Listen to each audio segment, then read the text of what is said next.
안녕하세요. 아브넬이 다윗과 국가 통합을 제안하고 조약을 체결합니다. 오늘 본문은 사무엘하 3장 12절에서 21절입니다. 12절. 아브넬은 곧 심부름꾼들을 다윗에게 보내 말했습니다. 이 땅이 누구의 것입니까? 나와 조약을 맺읍시다.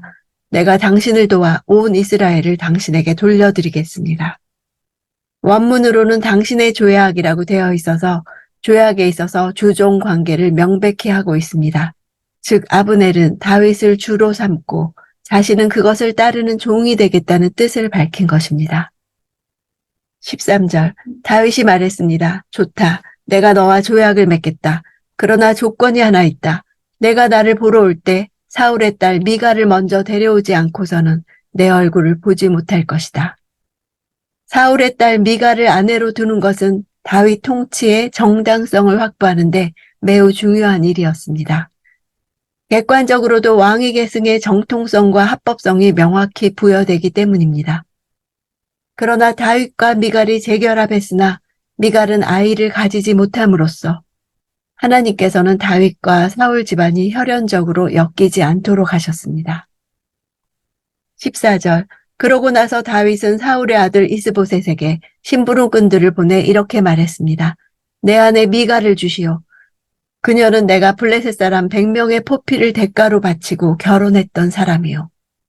아브넬이 가진 무력으로 충분히 미갈을 다윗에게 데려올 수 있었겠지만 이스보셋에게 직접 요구하는 것은 미갈의 반환을 합법적인 권리 이양의 과정으로 하기 위함이었습니다. 다윗이 미갈을 무력으로 빼앗은 것이 아니라 사울의 집안이 합법적으로 다윗에게 그의 아내를 제공했음을 보이려는 것입니다. 이것은 미갈을 통해 사울의 집안과 정치적 연결점을 구축하려는 다윗의 의도를 보여줍니다. 15절. 그러자 이스보셋은 사람을 보내 미갈을 라이스의 아들인 남편 발디엘에게서 데려왔습니다. 이미 다른 사람과 결혼해 살고 있는 미갈을 억지로 취한 다윗의 행위는 법적으로 하자가 없었습니다. 다윗은 미갈과 이혼한 것이 아니고 사울이 이미 다윗과 결혼한 미갈을 다시 발디엘에게 불법적으로 시집 보냈기 때문입니다. 게다가 다윗은 미갈을 얻기 위해 사울에게 바쳤던 패백 예물을 되돌려 받지도 않았기 때문에 미갈이 다윗의 아내 신분에서 벗어났다고 볼 수 없었습니다. 고대 근동에는 포로가 되거나 추방을 당했던 첫 남편이 돌아오면 그 사이에 아내가 다른 남자와 결혼해서 아이를 낳았다 하더라도 다시 본래의 남편에게로 돌아와야 하는 관습이 있었습니다. 16절. 남편은 바후림까지 울며 아내를 따라왔지만 아브넬이 그에게 그만 집으로 돌아가라고 말하자 그는 되돌아갔습니다. 다윗이 발디엘로부터 미갈을 데려오는 장면은 왕의 절대 권력을 보여주는 것입니다. 또한 발디엘을 한마디 명령으로 돌려보내는 아브넬의 위세를 보여줍니다. 발디엘은 베냐민 땅 갈림에서 6km 떨어진 바후림까지 울며 아내를 따라왔습니다. 그 모습은 다윗이 행사한 정치 권력의 비인간성과 극명하게 대조됩니다. 18절. 여호와께서는 이미 오래전부터 다윗에게 내 종 다윗의 손으로 내가 내 백성 이스라엘을 블레셋 사람들의 손과 그 모든 원수들의 손에서 구해낼 것이다 하고 약속하셨으니 이제 그렇게 하십시오. 아브넬은 지금 다윗을 왕으로 삼으려는 것이 정치적 동기에서 비롯된 것이 아니라 하나님의 말씀을 따르는 신앙적 동기임을 내세우고 있습니다. 하나님이 다윗을 통해 이스라엘을 블레셋과 모든 원수들의 손에서 구해낼 것이란 말은 사실상 사울을 왕으로 세울 때 선지자 사무엘을 통해 하신 말씀이었습니다. 이렇게 사울 왕과 관련되었던 여호와의 말씀을 다윗 왕과 관련된 것으로 바꾸어 적용시키고 있는 것은 자신의 정치적 변절을 정당화하기 위한 것으로 이는 아브넬의 기회주의적 속성을 나타냅니다. 그럼에도 불구하고 아브넬이 전한 소위 하나님의 말씀은 당시 사람들의 왕에 대한 기대를 잘 반영합니다. 사울이 블레셋에 의해 살해되었고 그의 아들 이스보셋은 블레셋을 피해 마하나임으로 피난한 상황에서 북이스라엘에는 왕은 있지만 왕의 사명을 감당하는 자는 없었습니다. 19절. 아브넬은 베냐민 사람들에게도 그렇게 말했습니다. 그러고 나서 그는 이스라엘과 베냐민 온 집안이 좋게 생각한다는 것을 다윗에게 전하기 위해 헤브론으로 떠났습니다. 개역 성경으로는 베냐민 사람의 귀에 말했다는 표현을 썼습니다. 아브넬이 베냐민 사람들에게 말할 때는 매우 세심하게 주의를 기울였음을 암시해 줍니다. 개역 성경에 베냐민의 집이라 한 것은 지파보다 훨씬 작은 친족 단위를 가리키는 단어입니다. 그것이 왕에게 쓰이면 왕조의 의미를 지닙니다. 그렇다면 아브넬이 직접 가서 설득한 대상은 사울 집안의 왕자들이었을 가능성이 있습니다. 좋게 생각한다는 토부입니다.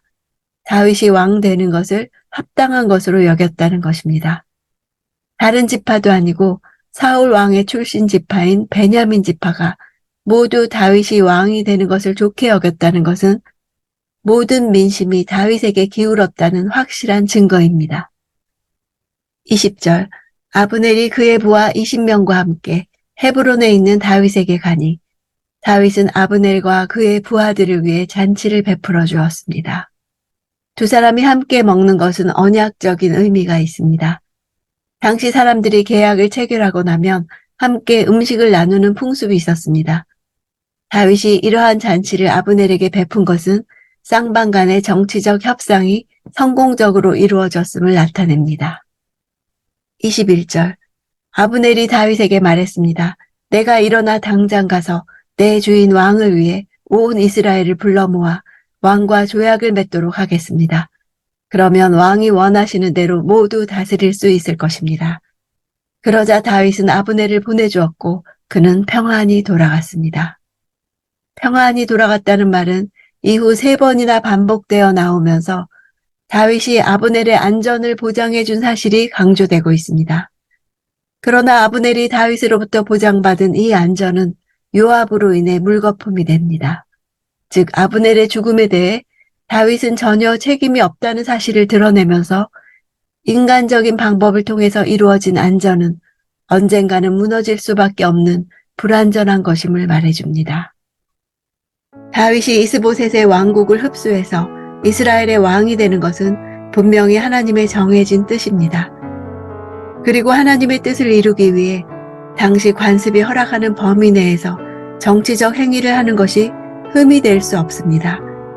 분열 왕국 상황에서 이스보셋의 왕국을 흡수하여 통일 왕국을 이루기 위해서 다윗은 최선의 정치적 노력을 다해야 했습니다. 그것이 적장 아브넬과의 조약이든 미가를 다시 데려오는 일이든 민심 수습을 위한 장래의식이든 열심히 정치해야 했습니다. 그러나 기억해야 할 것은 하나님의 뜻을 위한 우리의 노력들이 모두 정당화되는 것은 아니라는 사실입니다. 하나님 나라에서는 목적이 수단을 정당화하지 않습니다. 요압은 분명 다윗의 편이요 다윗의 왕국을 대표하는 장수였으나 그의 행위는 다윗의 성품과 반대되는 것이었습니다. 다윗을 근심하게 하는 것이었습니다. 우리는 그리스도를 대표하는 사람들입니다. 우리의 행동이 하나님의 선하심을 반영하지 않으면 하나님이 근심하실 것입니다. 내가 하나님의 뜻을 따르면서 하는 행동에서 그리스도의 성품이 나타나기 원합니다.